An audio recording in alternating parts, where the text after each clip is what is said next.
एक मित्र ने प्रश्न पूछा है। ये कहते हैं कि क्या हम अपने परिवार के बीच रहकर अनासक्त भाव ला सकते हैं? फिर कोई पाप जैसा तो नहीं होगा कि अपने परिवार के लिए यह नहीं करते, वो नहीं करते, अपना फर्ज पूरा नहीं करते। क्योंकि अब पूरे परिवार को तो धम्म के रास्ते पर नहीं ला सकते। इसलिए कभी-कभी मन कहता है कि छोड़ दो, जो जैसा कर रहा है करने दो, अपने लक्ष्य पर तुम खुद नज़र रखो। इसलिए अनासक्त तो रहते हैं, फिर लगता है कि पाप लगेगा कि हम अपने परिवार को 100% नहीं दे रहे हैं। कृपया कुछ बताइए।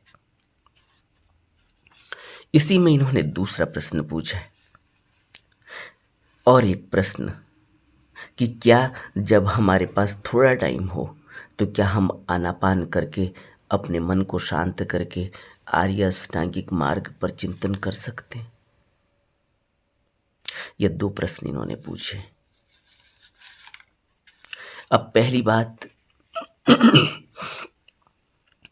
कि अपने परिवार के बीच रहकर अनासक्त भाव ला सकते हैं। कोई पाप जैसा तो नहीं होगा कि अपने परिवार के लिए यह नहीं करते, वो नहीं करते। अनासक्त भाव का मतलब यह नहीं है कि हम किसी के लिए कुछ नहीं करते। अनासक्त का मतलब है कि बिना आसक्ति हुए हम सब कुछ करते हैं, क्योंकि हम परिवारजक हैं, परिवार में रहते हैं।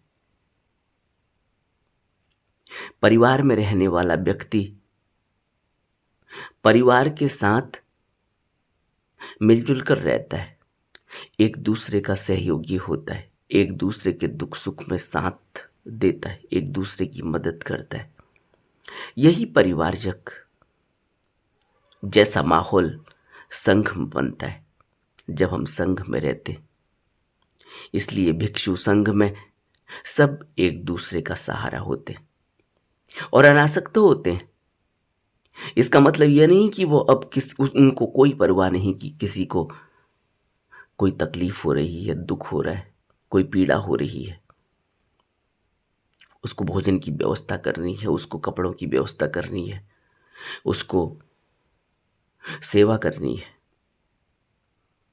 अनासक्त भाव से रहते हैं का यह अर्थ नहीं कि हम संघ में रहते हैं तो झाड़ू नहीं लगाते, पोछा नहीं लगाते, अपने संघ को साफ नहीं करते,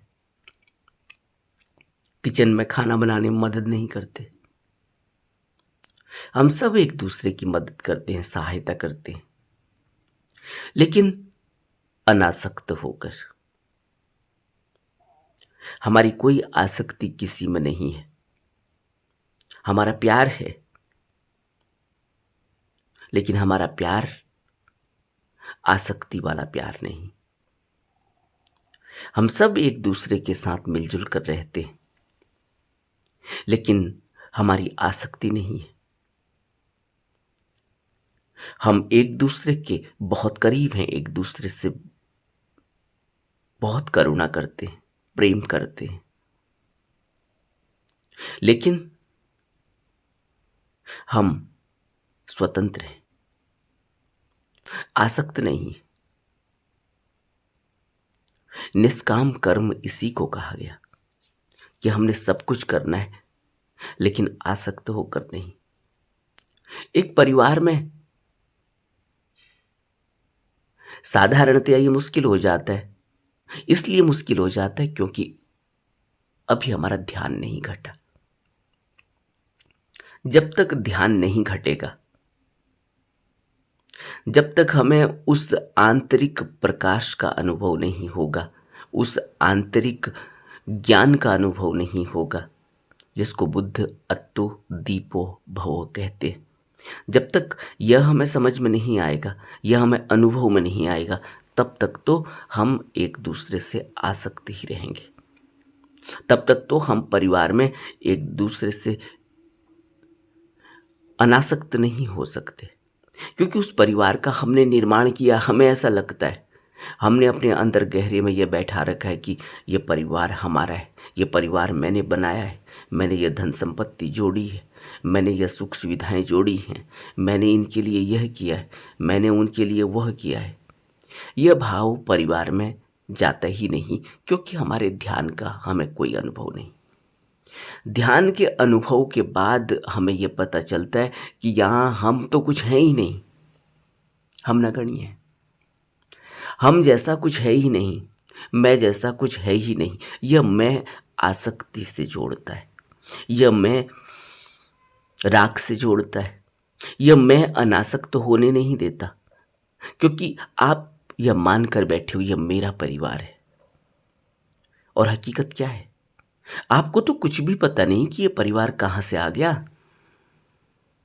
आप इस परिवार को कैसे बनाने वाले हो गए, क्योंकि आपने क्या किया है इस परिवार को बनाने के लिए। आपको लगता है कि आपने कोई कर्म किया, आपने पढ़ाई की, आपने कोई पद हासिल कर लिया, नौकरी मिल गई, आपने शादी कर ली, फिर आपने बच्चे कर लिए, आपका परिवार बन गया। यही तो सोच रहे हैं हम कि हमने ये बच्चे पैदा किए, यही तो हम सोच रहे हैं कि हमने ये पद हासिल कर लिया। मैं, मेरा मेरा इंटेलिजेंसिया, यही तो सोच रहे हैं हम। लेकिन पर्दे के पीछे क्या चल रहा है हमें कुछ भी तो पता नहीं, कि हम एक कठपुतली की तरह नाच रहे हैं। कुछ भी पता नहीं है हमें। और सोचो, अपने उस भूत को अगर देखें तो बचपन के वह दिन जब हमें कुछ भी तमीज नहीं था, स्कूल में हम कितनी गलतियां करते थे, घर में हम कितनी गलतियां करते थे, मार पड़ती थी, एक दूसरे को हम बर्दाश्त नहीं करते थे, दूसरे के बच्चों की हमें कोई परवाह नहीं थी। आज हमें अपने बच्चों की इतनी परवाह हो गई। आज हमें यह नहीं लगता कि जब हम दूसरे के बच्चों को मारपीट करते थे, जब हम दुर्व्यवहार करते थे, जब हम इतने सेल्फिश थे, तब हम कैसे जीवन गुजार रहे थे। हम बिल्कुल ही उस बात से अनभिज्ञ हैं कि हमारा जीवन किस तरह के का था। वहां मैं के अलावा कुछ भी नहीं था। और आज हम अपने परिवार की बात करते हैं, इस परिवार के लिए यह कर दिया, उसके लिए यह कर दिया। आज हम यह सोच रहे हैं कि हम इनको धम्म के मार्ग पर लगा देंगे। आप सोचो तो, आप धम्म के मार्ग पर कैसे लगे? और हम यह सोच रहे हैं कि हम इन बच्चों को धम्म के मार्ग पर लगा देंगे। जब हम बच्चे थे तो हमें धम्म का क्या ज्ञान था? हमने अपने माँ बाप की सुन ली धम्म की बातें। हम अपने माँ बाप के साथ धम्म प्रवचन सुनने के लिए भी चले गए, हमने स्वीकार कर लिया। तो यह जरूरी तो नहीं कि हमारे बच्चे भी स्वीकार कर लेंगे। कैसी कैसी कहानियां हैं संतों की, बुद्धों की, अवतारों की, जहां उनको कुछ समझा ही नहीं गया। उनके घर में क्या समझा गया? बुद्ध के पिता क्या समझ पाए बुद्ध को? आप धम्म के मार्ग पर लगा दोगे? बुद्ध अपने पिता को धम्म के मार्ग पर लगा पाए? इस प्रश्न पर विचार तो करो। बल्कि बुद्ध को और भी उनके पिता ने क्या क्या नहीं कहा। और बुद्ध के ससुर ने बुद्ध को कितना भला बुरा कहा। क्या बुद्ध ने अपने ससुर को धम्म के मार्ग पर लगा दिया? जब बुद्ध जैसा व्यक्तित्व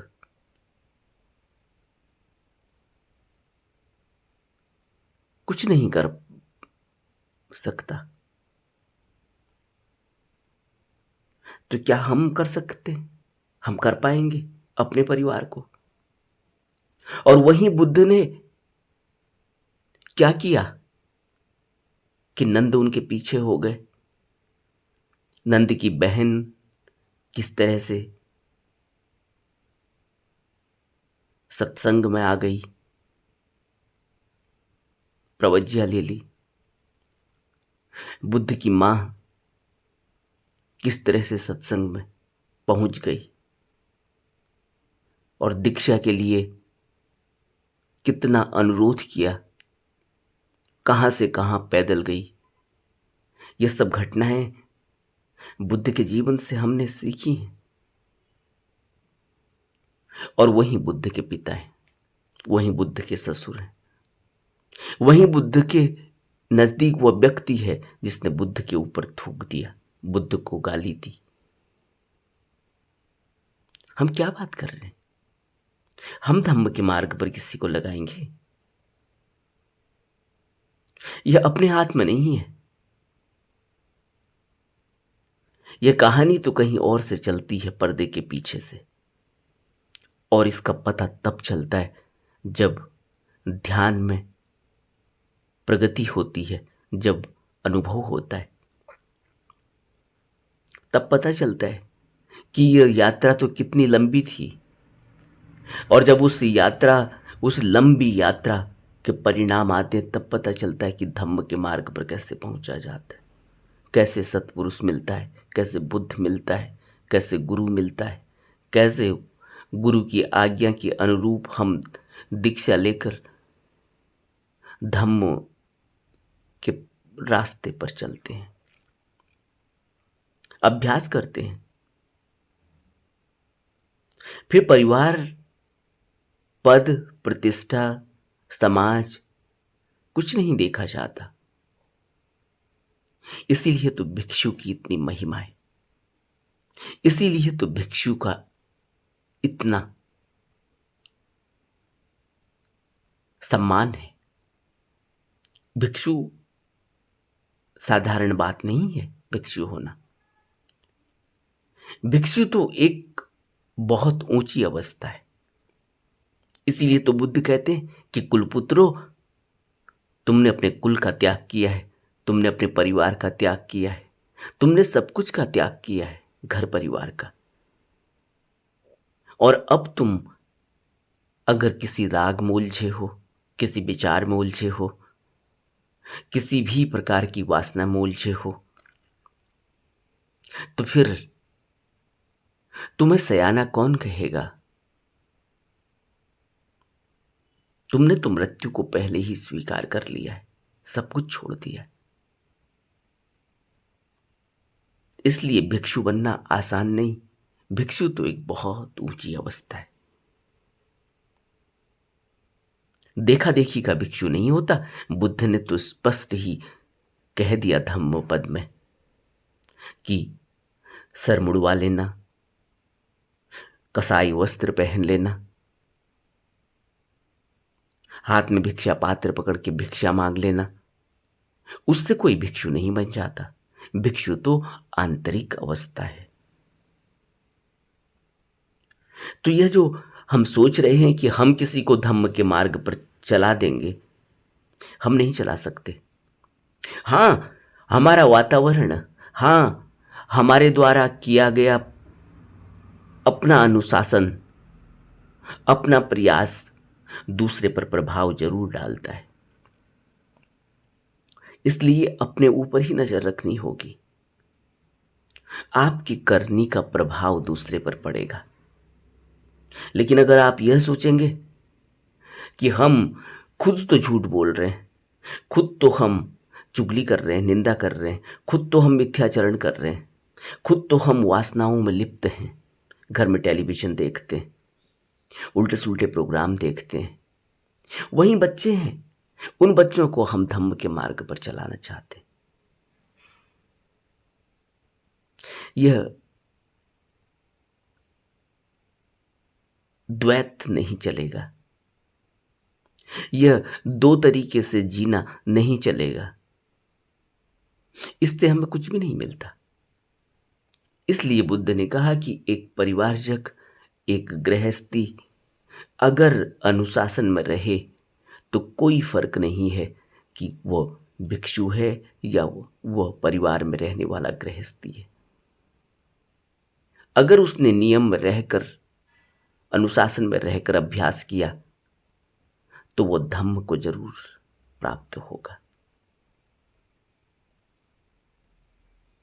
लेकिन हमारी स्थिति क्या है? और वो बच्चे सब देख रहे हैं, पूरा परिवार सब देख रहा है, और हम उनको धम्म के मार्ग पर चलाना चाहते हैं, लेकिन हम मिथ्याचरण, झूठ बोलना और ऐसे कृत्यों में लगे हैं जो वो स्पष्ट देख रहे हैं कि यह व्यक्ति भ्रमित है, खुद तो फॉलो नहीं करता और हमें ज्ञान बांट रहा है। इसलिए सबसे पहले आपका अनुशासन, आपका चिंतन, आपके जीवन जीने की शैली, आपका धम्म के मार्ग पर अनुसरण दूसरे को प्रभावित करता है। और यह प्रभावित करना, आपको कुछ फिर करना नहीं पड़ता, कुछ कहना नहीं पड़ता, वो व्यक्ति स्वयं ही मजबूर हो जाता है।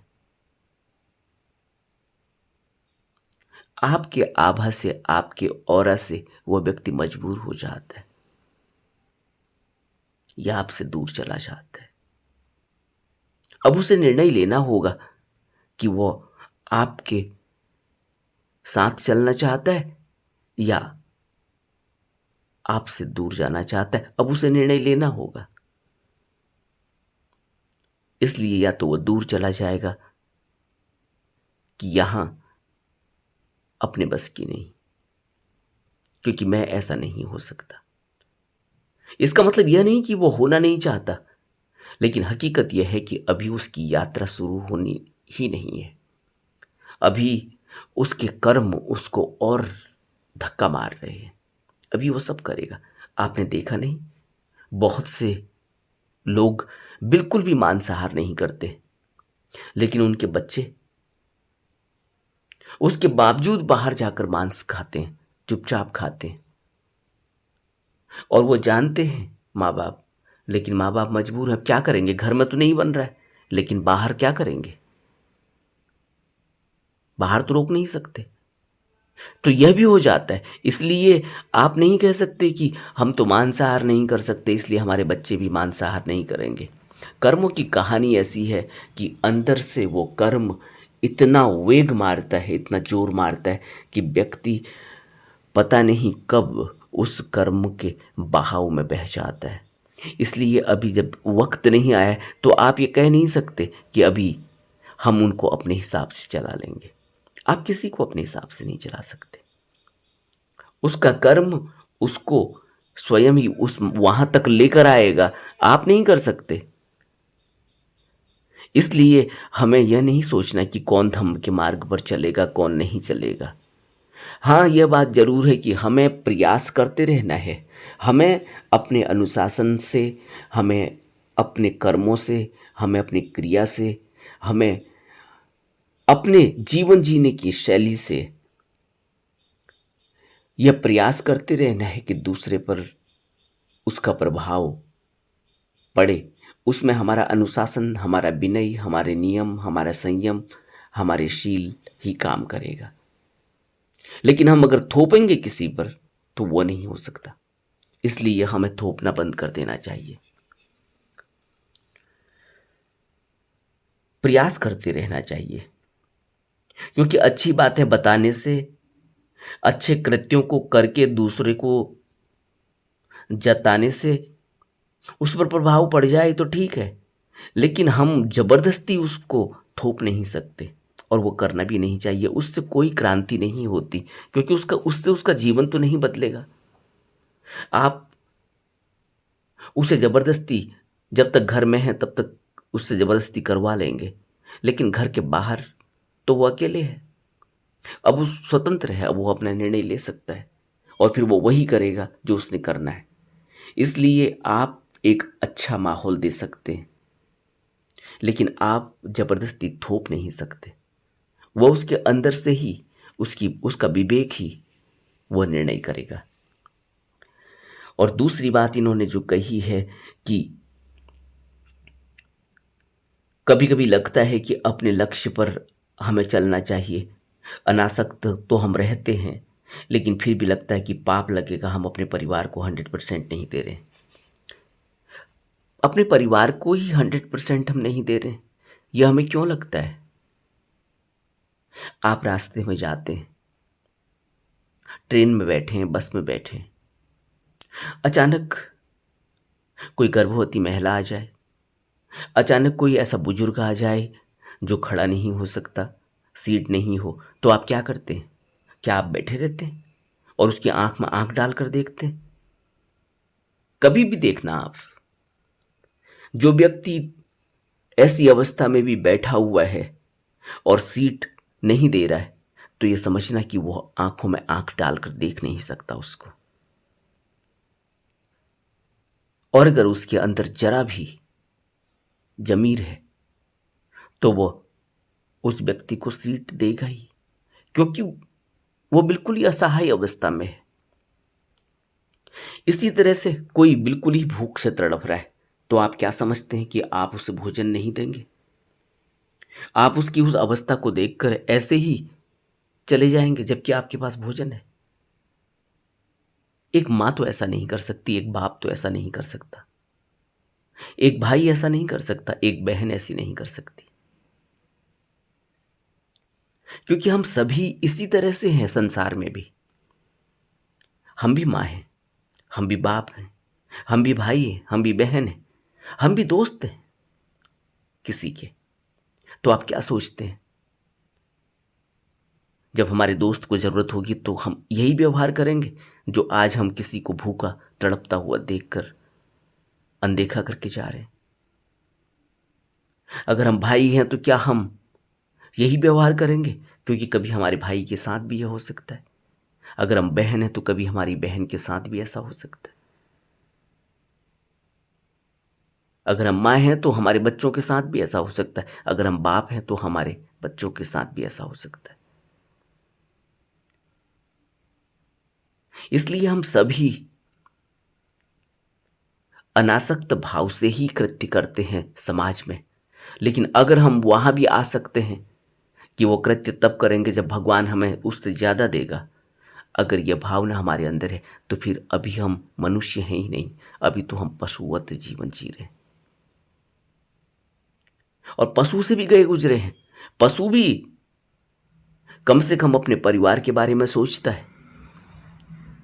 छोटी छोटी चिड़ियाएं जब घोंसला बनाती हैं, छोटे छोटे बच्चों को कितने दूर से जाकर उनके लिए चारा लेकर आती हैं, उनके लिए भोजन लेकर आती हैं, चोंच में दबाकर, मुंह में दबाकर। और हम तो उनसे भी गए गुजरे हो जाएंगे। तो 100% तो हमें समाज में भी देना होगा, 100% तो हमें घर में भी देना होगा, अनासक्त भाव से ही देना होगा। इसी तरह जैसे हम समाज में व्यवहार करते हैं, अनासक्त होकर किसी को सीट देते हैं, अनासक्त होकर किसी प्यासे को पानी पिलाते हैं, अनासक्त होकर किसी को रास्ता बताते हैं, अनासक्त होकर किसी को अच्छी बातें बताते हैं। तो हम ऐसा थोड़ी है कि उससे आसक्ति लगाकर उसको कुछ करते हैं कि तुम्हें तब खाना दिया जाएगा, पहले तुम हमें आशीर्वाद दो, थैंक यू बोलो। ऐसा करते हैं क्या हम? तब सीट आपको दी जाएगी, पहले थैंक यू बोलो।